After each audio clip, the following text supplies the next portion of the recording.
Welcome back. Hope it was a good time of interaction there. By the way, I didn't mean to be confusing if I said, that Roy, I hope you're listening. I mean, Roy is dead. I just didn't know if while he's doing something in heaven that he's listening or not. So didn't mean to confuse people. So now let's talk about the critical aspect, because I've broken this down into several aspects, and we're gonna have little sub phases of question answer between you also, because there's a lot of content here. I want to make sure that you've really dealt with the content. I don't want you to feel like you got to blow through this and get kind of the overview. I would really like you to hit some nugget. You know, I'm a nugget guy, right? And so by the end of the didactic, when your TLP director says, "What do you think?" I want you to say, "Couldn't get that part out of my head. I got to do something about that." That's what I want, is a nugget. So we're going to go a little deeper and spend the time we need to spend on these. So letter A, live as someone is going to die. Well, that sounds obvious, doesn't it? Well, you know what? Sometimes we don't. Sometimes we don't live as we're going to die. Sometimes we live like, I'm feeling good and everything's fine. I had lunch with a friend yesterday who's, I don't know, probably 60.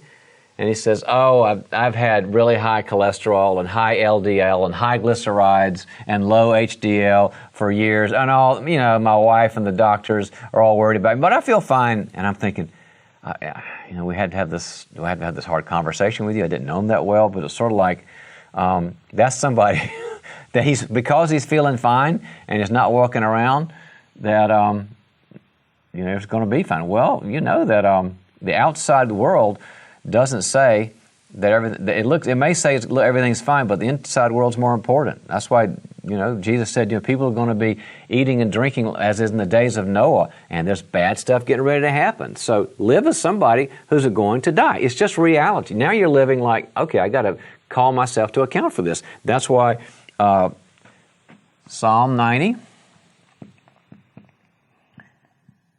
one that I think about a lot, it says to us, number our days. Number. Count. Be accountable to our days.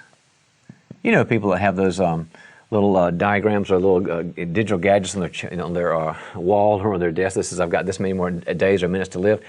I know it sounds depressing, but I love those things because I got to think, how am I investing my life right now? I never want to be an over-rigid, over-anxious, OCD, anal retentive, fear-based person. That's awful. But it's sort of nice to know there's an end game here. And here's the reality, guys. More than any other demographic, the leader must think this way. You must think this way. Why do I say more than any other demographic? Because there's lots of demographics. But since I study you guys are the lab rats. I look at all the studies that you deal with, that involve you. Because of the burden of what? Guess what? Of responsibility. Leaders have a special big black hat that they wear, and we all voted for it. Nobody made us do it. The burden of responsibility of an organization and leaders and jobs and people and making the engine run and worrying about things that nobody else is worrying about, that's yours. And so if you are not numbering your days and thinking, you know, how much energy have I got left, how am I preparing for the future, what's my legacy, it's not going to just affect your life, but those of a lot of people that are your customers and your employees and your clients and your family and their families and all that. Having worked with leaders for so many years, what I've known is that the ones that got stressed in the later years of life, as they got older, they got stressed because they had lived bulletproof. You know, the big Superman or Wonder Woman icon on their chest.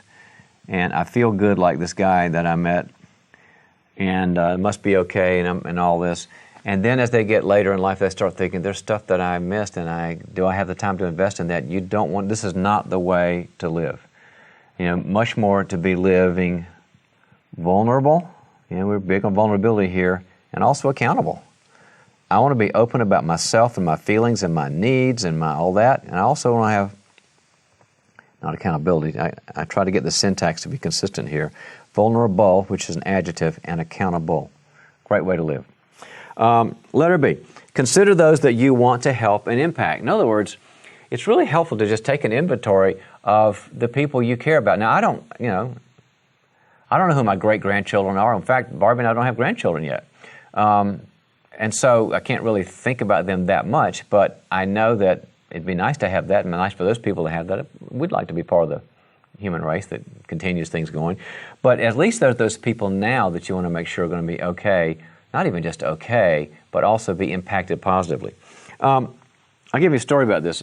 A client of mine, very successful business, and wanted to start working on vision and mission and this sort of kind of like, let's make sure that our vision and mission fit organization as well as personally, because I'm really big on how your organizational vision and mission should fit as a substructure under the umbrella of your personal, because personal is bigger than organizational. It's sort of like, okay, here's my personal one, or we call it life vision and mission. Here's my organization's vision and mission. Here's my relational vision, mission, family, blah, blah, blah.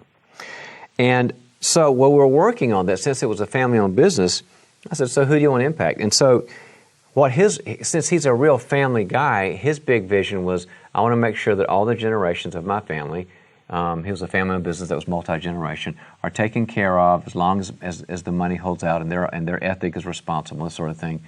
And so what I had to challenge was, there's a bigger picture here. It wasn't just about protecting, the family. It was also the customers. It was also the service organizations, the world, also friendships. And my point is, make sure that the people you're impacting are more than family. So, sure, I want to impact family. We're all family folks here. I want to impact my employees, as many generations as I can, right? And their families. Employees and their families. I want to impact my clients, and I want their lives to be better because of me, my customers. I want to impact my friends. I want them to think, hey, I really miss Beth, and I'm a better person because of her. And I want to impact my church people that I go to a church with, and also those who are in service. Those who are serving, ministry organizations, 501c3s, and this sort of thing. So, and also, I want the world in general to be, just in case I miss a step here, I want the world itself to be a better place. And I want to put my head on the pillow at night and think, the world is not just steady because I'm here. It's not just my family I took care of, but, there's billions of people here that I'd like to know are better, either religious or, in physical needs or emotional needs or money needs, but they're better. So broaden that out. So, interactive question number 2. Whose growth and welfare do you find yourself thinking about now?